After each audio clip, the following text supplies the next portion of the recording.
Hi, I'm Tyson Franklin, and welcome to this week's episode of the Podiatry Legends Podcast, a podcast designed to help you feel, see, and think differently about the podiatry profession.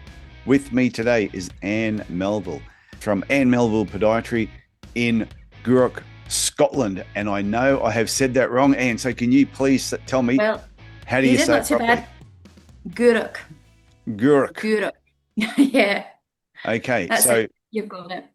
So Gourock, Scotland. And That's Anne and I met up only a few weeks back. I was in Liverpool and we spent the most amazing night at the Ivy Liverpool with her husband, David. It wasn't just Anne and I. Her husband was there. and a group of other people. And we were invited by Lisa and Robin Perry from Plan 365. And they put on a dinner and I got up and did a little bit of a talk for 10 or 15 minutes. What a fantastic night. Wasn't it? Oh. Yeah, it was superb. They just pulled out all the stops, didn't they? Oh, food was amazing. Wine was amazing. The company around the table was about 20 of us. About 20 of us there. Yeah. And it was incredible. Such a good night. And yeah, Lisa and Robin outdid themselves by inviting us there. They really did. It was superb. So I'm going to, before we dive into that, because we're going to talk about what you're doing in your business with memberships, but let's get into the Anne Melville story. And from what I read in your bio, did you do podiatry, leave podiatry, come back to podiatry? Is that right? I've had quite a few twists and turns. Okay, take us back to the beginning. Well, I've always had an interest in feet without coming across really, and I wondered, how am I going to say this without being really weird from the outset? Weird or sounding really strange. But yeah, I've always had an interest in feet from I was very young. I can remember a chiropodist coming to the house to see my dad, and I was just really interested in what they were doing. But I would also do my family's feet when I was wee, and my friends just foot massages and things. And so, yeah, I always thought I would end up doing some sort of, I had a feeling I would do some sort of caring profession. But yeah, always had an interest in feet. And even when I used to go to Lourdes as a part of a youth group, and my friends would seek me out to do foot massages and things as a teenager, this was. So yeah, I always had that. And you enjoyed doing that with your friends? I loved it. I would love to have had a friend like you. Yeah, it was never a problem. I loved helping them because of the days in Lourdes, France, it'd be really hot, we'd be working really hard, and yeah, we'd do a lot of walking. So we were in need of some TLC at the end of the day. So it was lovely to be able to do that. But yeah, I started off, I did sport therapy first of all. Okay. And then that led me into doing podiatry at Glasgow, Caledonian. And then I'd met David by this point, and midway through the course, I was expecting Emily, our first daughter. And so that's when I left at that point. And so I would be about 22. Did you not finish the course? No, midway I got. So David got one past the keeper and a distraction. He distracted me. He distracted you from your studies. Yeah. Okay. Yeah. So then we had our family. We've got 2 girls now, and I was then 35, and we'd gone through. He'd been made redundant at this point. We just thought we're going to have an overhaul here of what we're doing and make sure we've got some financial security. And I thought, do you know what? I've never finished that course, and it always was in the back of my mind that I didn't finish that. It was something that was unfulfilled, and I wanted to complete it. And I went back at 35 to Salford. By this point, we're living in the borders, in Scottish borders in Dumfries. And so it made sense to go to Salford. It was only 3 days a week, but it was an endurance test because it was traveling 3 times a week, getting the 4:55 a.m. train down there for 9 o'clock start, which I never missed a day and I was never late. And it was a fantastic course. I loved it. I made some really good friends there. And also by this point, our girls are in primary school. So when they had holidays and things, they would come with me and it'd be a wee adventure for them. So it was the whole thing was a whole family effort. helping me get through that. So it was fantastic. What I like about that, So before you go any further, is just, and I'm always like, I remember back when I was a student and in your early 20s, and we had older people, mature age students who were studying. And at the time, yeah, and some of them were in their 30s, some were in their 40s. And you used to think, my God, you're so old. What are you doing here? But now that I'm like 60 this year, you look back at someone in their 30s and you go, you've got so many years ahead of you. But yeah, what I really like is whenever I hear about someone who's a mature age student going back and studying, the dedication that they have compared to someone who's younger, hmm and the juggling and the balance they do between their study and their family life, yet they always yeah, seem to make it work. yeah. I think too, when you're pushed for time, you always say, if you want something done, ask a busy person. Yeah. The fact that I had limited time because I only had time to study when the girls were at school. So I made sure I used that time so that when they were at home, that was family time. But did I mention that I studied nursing in between? Yeah. Well, in your bio, you said that you started Yeah. podiatry, left, So then yeah. did So I left nursing. that. I did nursing in between as well. So then when I decided to go back to Salford to finish podiatry, which I had to start from the beginning again because so long had passed. Yeah. Yeah, so I ended up just studying, just being a student for that time. But yeah, just because I had so limited time, I used the time on the train to study. So that was really good. And say we made sure we had our family time as well. So, but it was a real effort. One of the things that I do remember about that time was I used to have flashcards. So I would sit in the train and study my flashcards, but it meant that if I was out with our girls, they would ask me questions. So they would be helping me study and Yeah. revise. That's We were good. just out and about, and they got really into it as well. Not so much that either of them have gone to do podiatry, but they were a really good help. And it's even from that point and going into private practice, it's always been a family effort, a family achievement. Everything we've done, it's not, I've never seen it as my achievement. I've always seen it like we've done it together. Well, like you Yeah. said, right from the beginning, when you decided to go back, it was the conversation you and David had Yeah, to make you do it. absolutely. And then Yeah, involving your girls in your travel when they were on holidays. yeah, So that they would have felt part of that whole process over that number of years that you completely. went through. So was it 3 years when you went through? 3 years, 3 years in Salford. Yeah, yep. It's great. And even one of the summers, I went down to do extra placements, and we spent our summer holidays in Manchester, Okay. sunny Manchester. But So when yeah, you it was good. graduated, when you eventually finished, how old were your kids then when you graduated? Emily was just about to sit her national fives, so she'd be 13, 14. Anna was still in, she'd just gone up to high school, she'd be 11, 12. Okay. So they're still well balanced children, even though you decided to study in those informative years. I think it's had a good impact on them, Yeah. actually. Yeah, because yeah, through that, Emily, our eldest daughter's autistic, and she was very self-limiting in what she did and very anxious person, although very astute and smart cookie. But she was your shadow. She didn't leave your side, and she came to work with me because she couldn't attend school. She was having panic attacks. And so she ended up coming to work with me instead of going to school. And she would just sit in the back and she would knit or read. And it took her months before she would come out to the reception and just chat to people. And then she started to make people tea and coffee and start to take appointments and book them in. And it shows you too the whole ripple effect of, do you know, I keep catching my eye that quote that you've got behind you about the next connection could Oh, be the one that yes. changes your life. Yeah. Because over the years and all the people that I've met, one that kind of stands out is when I worked with the foot medic with Kieran Oh, Canny yeah. and Damien, and I took Emily to one of their conferences, and Damien was up speaking about upskilling. And from that, Emily came away and she said, I'm going to upskill. And she's now at Glasgow University studying engineering. And it all stemmed from hearing Damien speak. And she put herself through counselling.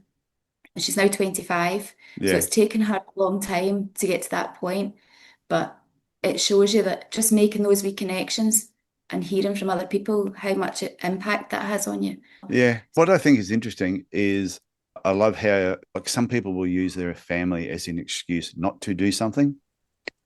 Oh, yeah. And other people will use their family as an excuse to do something. And I love it that you're using it, I think, in a positive way. And it reminds me of two guys I went to school with, and their father was a raging alcoholic. I don't know what the difference is between an alcoholic and a raging alcoholic, but he was a raging alcoholic. But he was also an abusive alcoholic. And I remember these two brothers are only a year apart. And one of them used to always say, I will never amount to much because my father's an alcoholic and beats me all the time. And the other one used to say, I'm going to be successful because my father's an alcoholic and beats me all the time. One ended up in jail and the other one became a doctor and a specialist. So to me, it's you can choose how you react to things that are going on in your life. And you can choose to use your family as a positive, or you can choose to use your family as a negative and a reason not to do things. Yeah, absolutely. Absolutely. I've got two favourite Australians. My other one after you is Alan Pease. And he speaks a lot about that, about how you speak to yourself. Yeah. And you can't blame other people. You never want to get through this life with any regrets. You want to do things. There's only a certain point where you could stop blaming how you were raised or what people, you've got to make those decisions for yourself and create things for yourself and just get out of this comfort zone sort of thing. But I think for me, our girls have said to me that they're very proud of what we did because it wasn't easy. It was really hard financially when I was studying. So, I mean, the trains were expensive, even though you had your student rail card and things, but it was a very testing time for us all because we only had one income coming in. I was studying, which is stressful as well. So, but the girls don't remember it as being a stressful time because we had a lot of fun, including them in what I was doing. So they've then got their own ways now, and we've always said to them, do what makes you happy. Don't do anything to please other people or to think, oh, maybe mum and dad would prefer me to go and do this or that. Just please yourself. And I think that's the most important thing we can do is to go out there and live our lives and live what we want to do and become. Yeah, but I think that's fantastic is because you can have, say, not a huge amount of money coming in, but you can still choose you make ends meet and you make fun with what it is that you actually have. Absolutely. Yeah. So kids don't need to have big overseas holidays and these massive trips and huge parties and clothes and toys and everything thrown at them to know that they're loved and to have a big smile on their face. Sometimes it's the simplest things that stick in the head. And you can talk to your kids, like even my daughter, my youngest one's 21, and we could be talking about things and she will talk about some of her happiest moments, and they weren't our overseas trips. They were like just silly things that we did. Yeah. And then when you think back to them, you go, yeah, that was a lot of fun and cost us nothing. Yeah. I think if you have kids, they definitely keep life simple because they show you that it is the simplest things that bring the most pleasure and the most joy. Yeah, absolutely. Yeah, it's funny. I was at a talk just recently there was this author in Cairns, and he writes this book called Being Happy. And I've seen him a couple of times, and I saw him just the other day, and I was actually wearing the same shirt I'm wearing now. So it's almost, you'll see that in the photo. And I just love this shirt. This shirt actually makes me happy. I haven't worn it for ages, but I wore it to this talk a few days back, and then it got washed, it got hung up again. I'm going to wear it again because it's just, but you have certain clothes that make you feel good. Yeah. Even if my wife isn't a fan of it, but it makes me feel so that's an important thing. I know. So anyway, when we're at this talk with him, we recommend this book called Being Happy by Andrew Matthews, if anyone wants to get a copy. And he does a lot of cartoons to actually explain part of the story and what he's doing. He said this book is for people that don't like positive thinking books. Right. So yeah, it's quite funny. But on the talk on Friday, he was talking about 3 parts of being happy. And one of them, I've got it written down in front of me. And he said, acceptance is really powerful. And he said, so no matter what is actually happening with you, if you say to yourself, this isn't what I wouldn't have chosen this, but I accept it. So even at that point in time, when you decide to go, back to you or where you were financially, you might say, this is not what I chose, but I'm going to accept this is where we are in life right now. Yeah. And then you just Absolutely. move on from there. Mm-hmm. Yeah, definitely. The other thing he said too was just about gratitude. If every day you just think about being grateful, he said, you can't be angry and you can't be spiteful and be Mhm. grateful at the same time. Yeah, definitely. When Emily was working with me, and she comes in now and again in between uni, every day she would say to me, "We're going to have a great day today," Oh, that's and then fantastic. you couldn't not feel positive and that you were going to have a great day because she's like, "Mum, this is going to be a great day," and that it just. If you even if you had something you were a wee bit worried about or somebody coming in, you think, oh, what am I going to do with them today? And it spun your thoughts to thinking, yeah, why aren't we going to have a great day? This is going to be great. So yeah, she is definitely a wee positive light. That's a great way of looking at it, though. I know there's this guy, Jocko Willick, who was a Navy SEAL, and he always said, no matter what somebody came up to him with, no matter how bad the news was, he'd go, good. He says, as long as you looked at it that way, you're going to start looking for something that's good in it. And Yeah, even Andrew Matthews the other day, he said, if something bad happens in your life, no matter what it is, a staff member quits, just say, that's great. yeah. No Mhm. matter what happens, there's something good or something great is going to happen afterwards. Yeah, yeah. And you don't realize till afterwards. It's not till you look back and you think, that's why that happened. That's why I think when David was made redundant, that was a pivotal point for us. We thought, oh my God, he's never been unemployed before. What are we going to do here? But that shifted from sticking in at nursing. I wasn't really enjoying at the time. And we thought, we'll make a change. And now looking back, I think, well, that had to happen because look at where we are now. So yeah, in the moment, don't linger on the bad stuff that's happening. Just, yeah, that's happened. Move on. What can we do? I was talking to a coaching client today and just said, you think of all the things that have happened since you've had your business, all the things that have made you drop your lolly bag a few times. I said, now look at all the time that's passed since those things have happened. You look back at them. I guarantee everything that happened, how it was resolved afterwards was better than what it was beforehand. When a staff Yeah, member suddenly leaves and you're going, oh no, 6 months later, you probably say, are things better now than before then? You go, yeah. So yeah, there's always that positive. And I think sometimes it's just getting your head out of that moment and try to look into the future, realizing something good is actually going to come of this. yeah, absolutely. Yeah. I mean, even in private practice, when I started doing home visits, first of all, before I got my first business premises, and I started doing 5 days a week. And then life shifted again because my parents started, well, they were aging to start to become unwell. And I cut back my days. So I was down to do maybe 3 days. I had this premises I was renting, but I was doing 3 days to help be there for my mum and dad. And that went on probably for the last till after COVID, we lost them quite quickly, one after the other. And so it's maybe been about 2021 when we moved to Guruk that I started to pick things up. Yeah. But then everything caught up with me and I completely dropped the bag about 2 years ago. And I had my practice up for sale. And I thought, I'm quitting. That's it. And people have days like that where they think, that's it. We've all This been is, oh, there. I can't do this. But I did take it, I had advertised the practice and things. And then my brother had a pep talk with me. But all the people that I'd met over the years, all these podiatrists and friends that I'd, friendships that I'd built up, pulled me back Mm. and brought, and that's why I'm so grateful for this community that we have.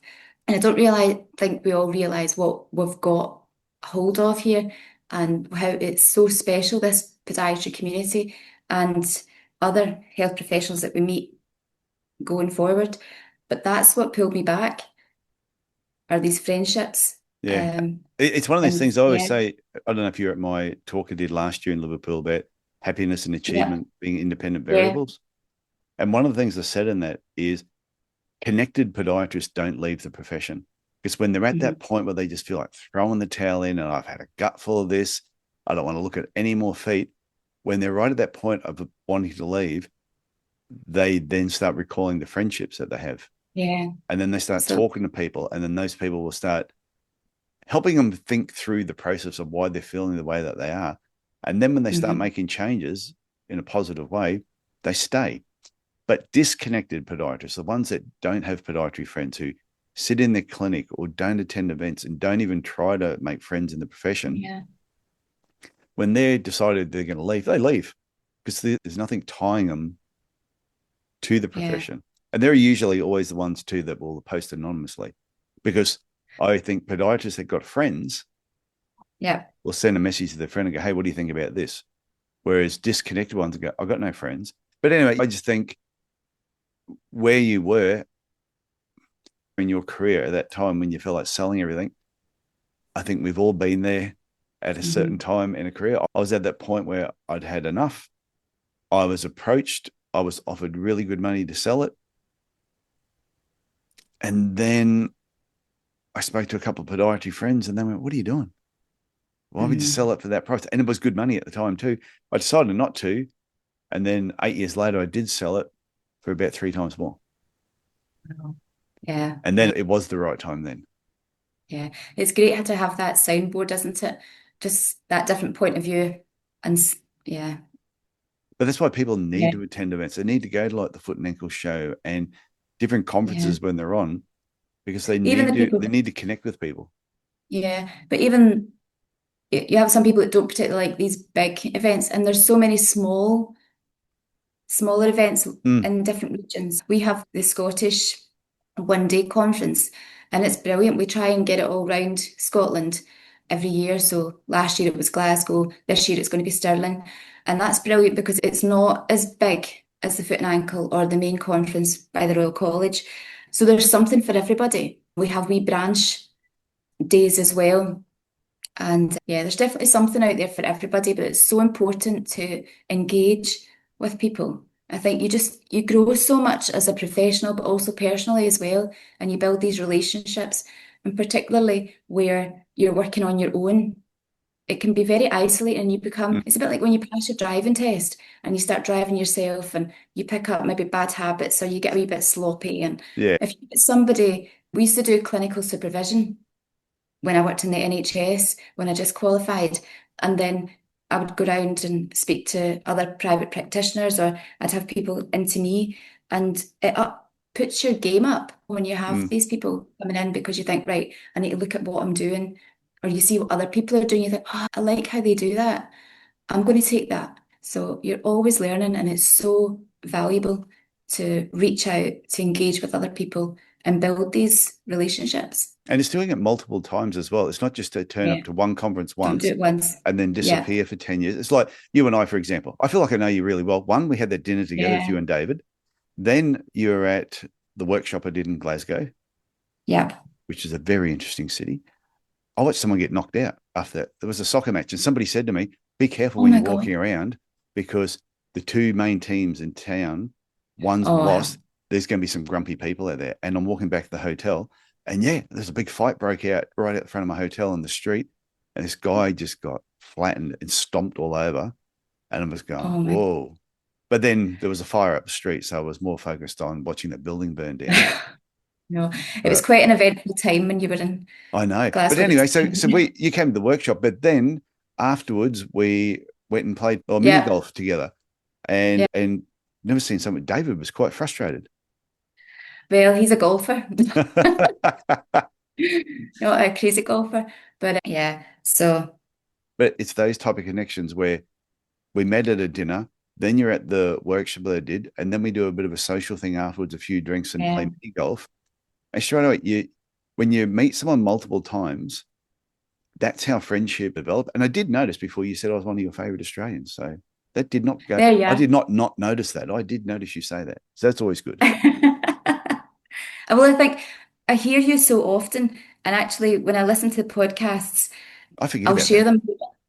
What's that? I forget. I keep forgetting when I meet people, even though I've only met them for the first time. And I always say when I'm in the UK, everyone's so friendly. I get on with them really well. It's like I've known them for ages. But then they'll tell me afterwards, I've been listening to the podcast for years. So they have known me for ages. Yeah, we have. And it feels like, it's such a friendly voice, and that because when I listen to the podcast, when I listen to a good one, which most of them are, but I like that. when When I you listen listen to to a good some, one, when I listen to one that we won't really point out gets the me. bad ones. But I'll be like, David, right, listen to this with me. And Yeah. that's what happened with Lisa. When I heard Lisa, I listened to that one twice myself. And then I was like, right, listen to this. And I played it for him as well. So yeah, you're a familiar voice in our house, in our car. Well, that's So good there yeah. because so it was through the podcast you got in touch with Lisa Perry and the Plan Set Yeah, 365. yeah. So I then got in touch with Lisa after I'd heard her just to say, "Look, I'm really interested in your talk with Tyson. I'd like to hear more about the membership." Because I knew we have a pet plan for our dogs and we Yeah. have a dental plan. And I thought, oh, that was really interesting Yeah, how so do that would we. work. So I thought, well, people will get that because most people who have a pet do that kind of thing. Most people have dental plans. So it sounded quite a natural fit for podiatry, you Yeah. know. And then we both sat and listened to Lisa. As I say, my business is really a family business. So we both sat and had a chat with Lisa and then met Robin and it just went from there. So that was last August and we started the membership in November Okay. and it's been amazing for us. How many people do you have on the membership thing now? Almost 200. Oh, geez. So Okay. Because I was talking yeah, to somebody else that night at the dinner and they said they'd heard on yeah, the podcast as well. And I yeah. think they were getting close to 100 and they hadn't been doing it very long. Yeah. They Mhm. said it's fantastic because it gives them this set income. It makes them realize that every month they know they've got a certain amount of money that Yeah, is actually coming in. And they said, and the yeah. patients love it. Oh, absolutely. I could see the benefits from our side that we have this regular income and it's growing every month because we have more members adding every month. And we have lots of new patients that people want to come to the podiatrist 4, 5, 6 weeks at a time. And so it makes sense for them because they're saving money on something they were going to do anyway. So we have this regular income coming in. So my rent's covered. I know I've got this income that I can now save or reinvest back in. I've got holiday pay for the first time. I Yeah. took 2 weeks of Christmas, which I've never done, and I could relax without Because you knew thinking there was I need. still money coming in. Yeah, that's it. It's fantastic. But for the patient side of things, they absolutely love it because even before I would meet patients out in the street because it's a lovely wee town that we're in.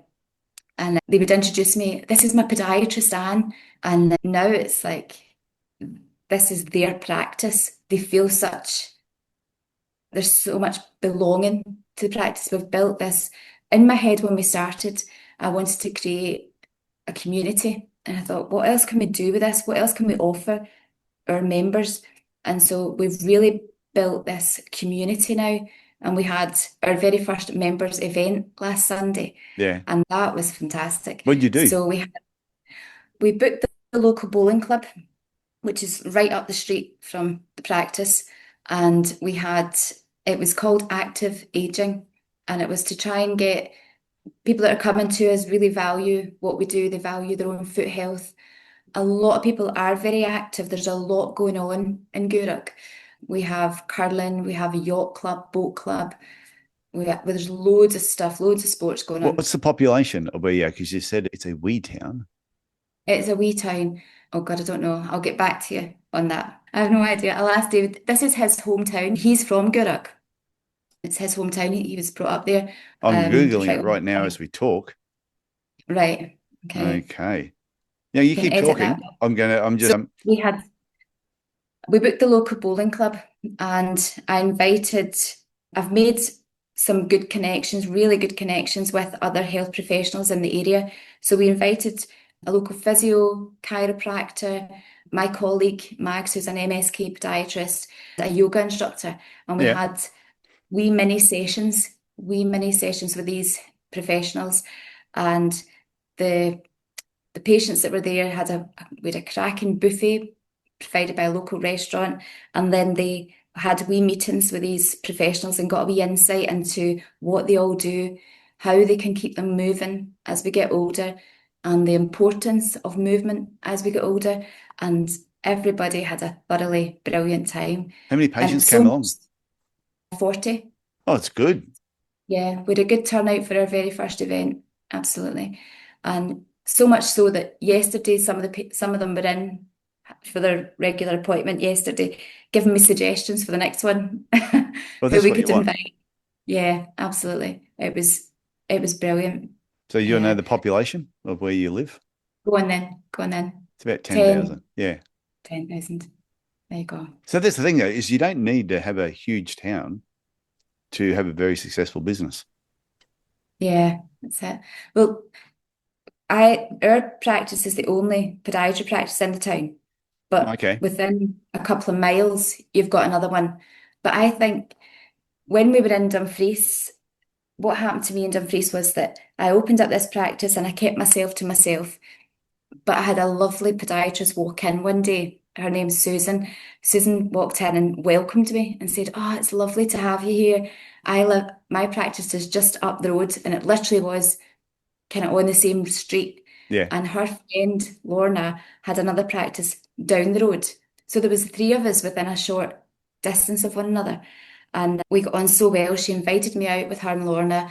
And then we started to create more connections. So by the time, within a few months, there's about 9 of us, and we'd all get together. We supported each other. We all had our own practice. We were all working on our own, but we had this wee network going, and there was no competition whatsoever. It was just we all worked together because there was plenty of patients to go around.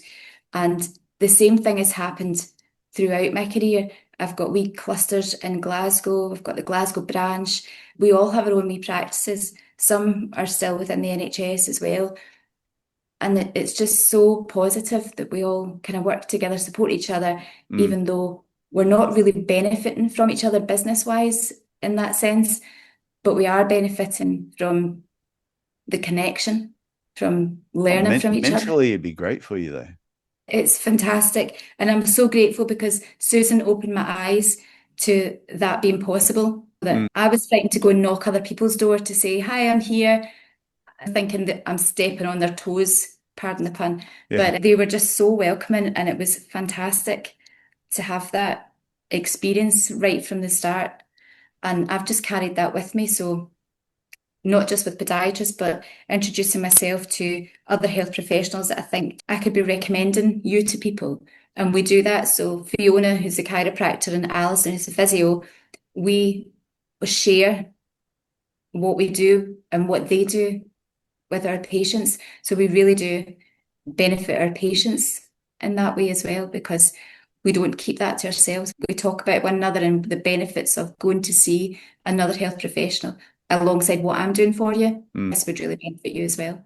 Yeah, the thing that's really obvious when I'm talking to you, though, is you actually come across as an extremely nice person. Oh, thank you very much. But it's just, sometimes you just meet people and they've just got a nice personality, easy to talk to, and wouldn't harm a fly.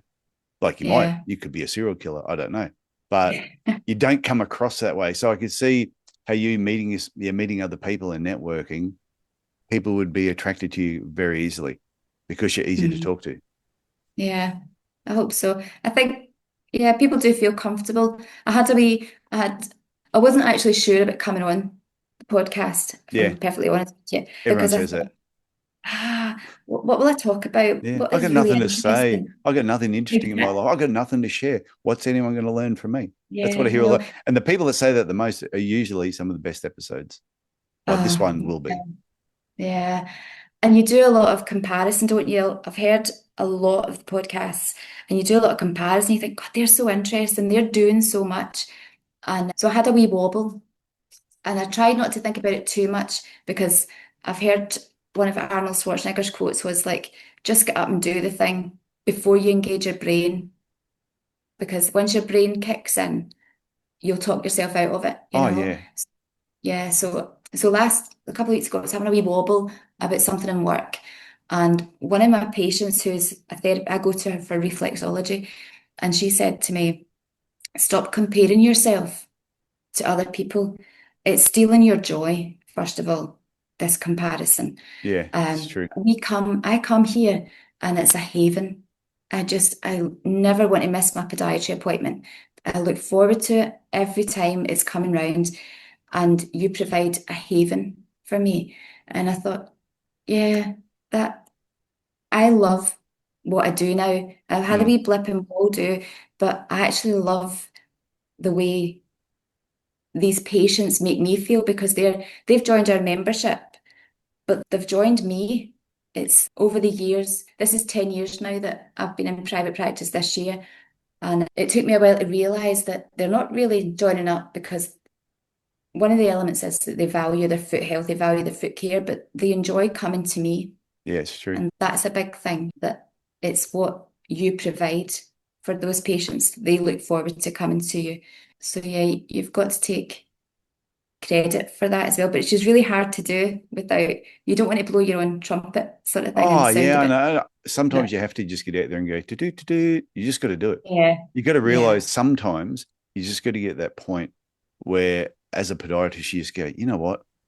I'm pretty good. I'm actually yeah. pretty good at what I do. I used to suffer imposter syndrome constantly, most of Oh, my career. And then I just got to that point where all of a sudden I realized, and it was the same thing. Somebody had said something to me and looked at all the patients I'd helped over the years. And all of a sudden mhm. I just realized, I went, you know what? I'm actually pretty good at this. I don't know Yeah, why I keep doubting myself. Do I know everything? No, I don't pretend to. But mhm. I was good enough to get really good results. So I think Yeah, everyone has to realize they're probably better than what they think. yeah, absolutely. Yeah.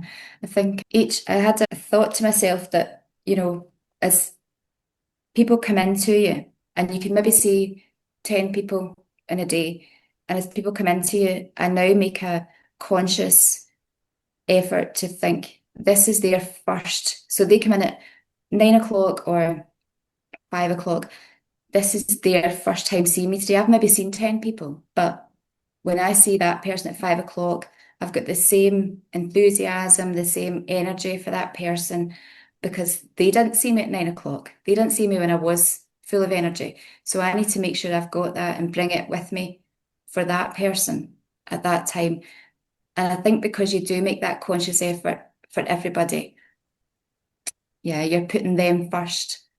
Even if you're not Absolutely. feeling it, you've got to fake it for that patient because Yeah, they absolutely. deserve, the patient at 5 deserves the same energy that you gave to the one at Yeah, 8. They're paying the absolutely. same fee, so they deserve the same. The same Mm, experience. yeah. Absolutely. Now, can I Yeah. ask you a couple of other things before we wrap up? When I was reading your bio, you said you're a sole practitioner, but you have a locum MSK podiatrist come in. Yeah. So is Yeah. that So because do you do that yourself, or you bring somebody in just to do that work? I met Mags just after or during lockdown. During lockdown, I went through my phone and I was just reaching out to people to see how they were doing. And I came across Mags's message, and she'd just moved back from Dubai, and she was in the same town as me in Dumfries. And I just got in touch with her. How are you doing? And do you fancy meeting up? And we just met up, hit it off right away. And she solely does MSK. Yeah. And so she just came into the practice then. I was doing MSK within the practice, but the other side of things was starting to take off.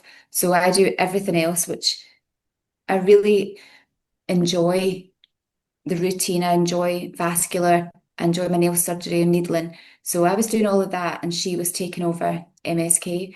So we have just worked together now for 6 years and it Okay. works really well. So yeah, and we're part of a book club as well that she Yeah. started. So yeah, we have loads of different interests and our friendship has just blossomed and grown over the last 6 years.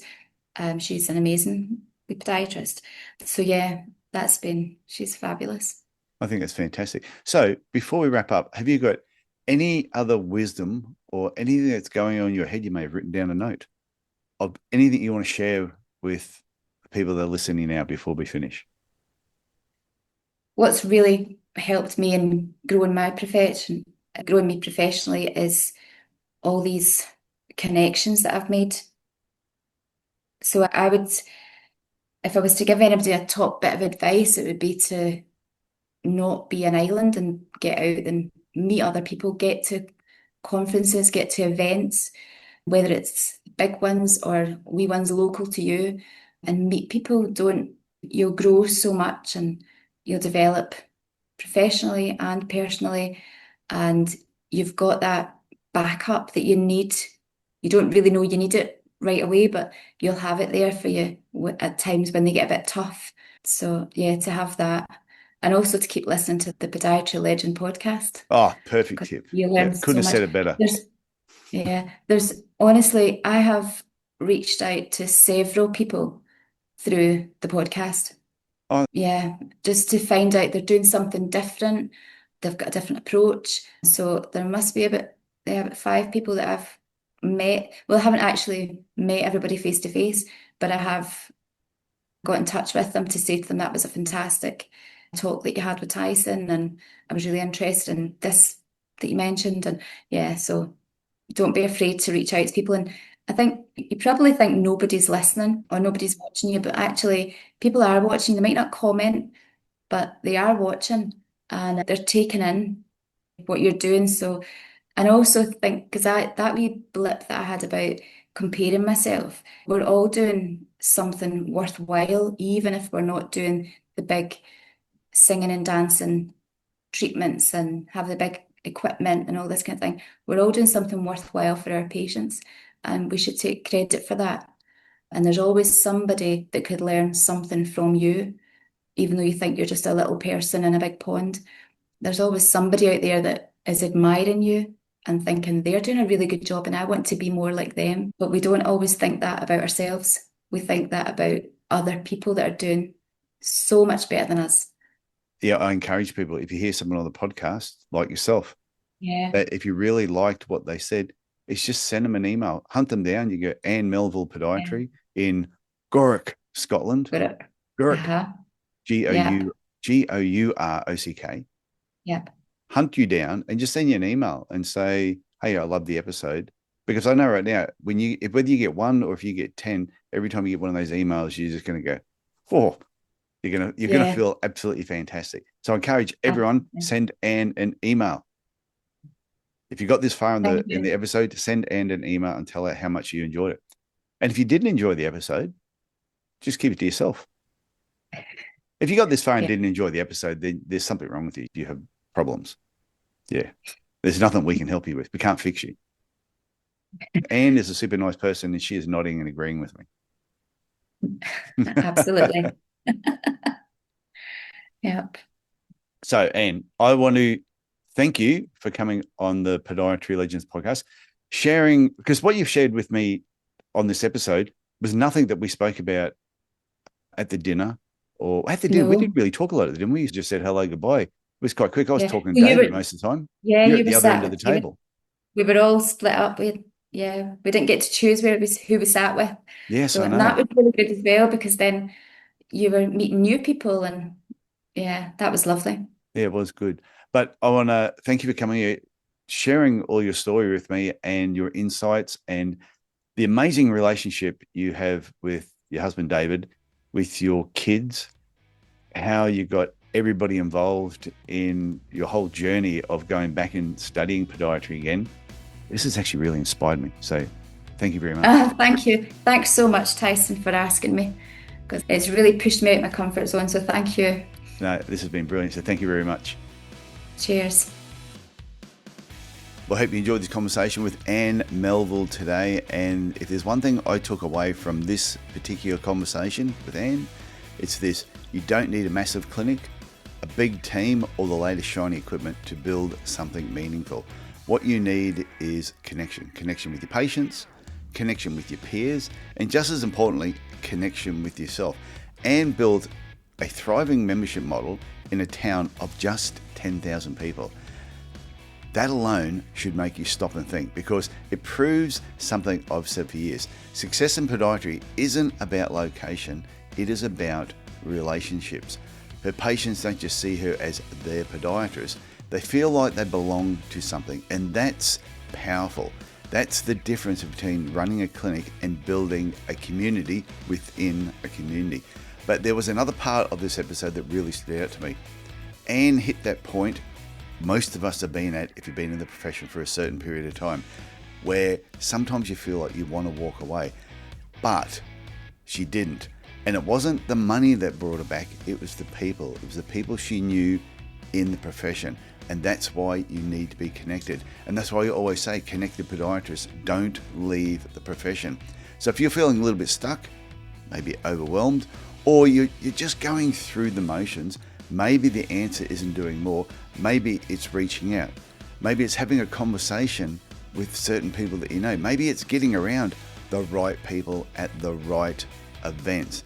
Now, if you want help building a business that actually works for you, not one that drains you, that's exactly what I do with my coaching. No fluff, no gimmicks, no BS, just practical strategies that help you attract better patients, build stronger systems, and actually enjoy what you're doing again. So if this sounds like something you might be interested in, whether it's now or in the future, just go over to my website, tysonfranklin.com, and when you're ready, let's have a chat.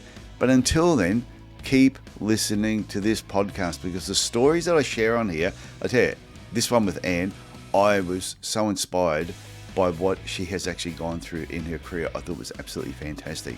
So before I finish up, just want to remind people, if you're enjoying this podcast, please don't be a lazy bugger. Share it with your podiatry friends. And if you really like it, please consider doing a rating and review on whatever podcast platform you happen to be listening to this episode on. Okay, so that's it for me this week. I want you to look after yourself, look after your family, and I will talk to you next week. Bye for now.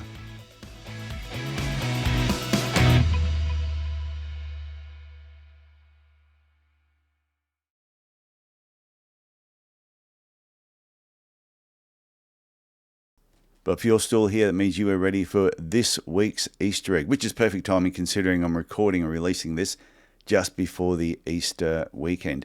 I came across something recently and it said that happy people achieve more and happy doctors diagnose 30% more accurately. So I thought I'd do a little bit of reading on this and get a bit more information. And there was evidence suggesting that happier, less stressed doctors, including podiatrists, those with high occupational well-being, do provide better patient care, which can include more accurate diagnosis and fewer medical errors.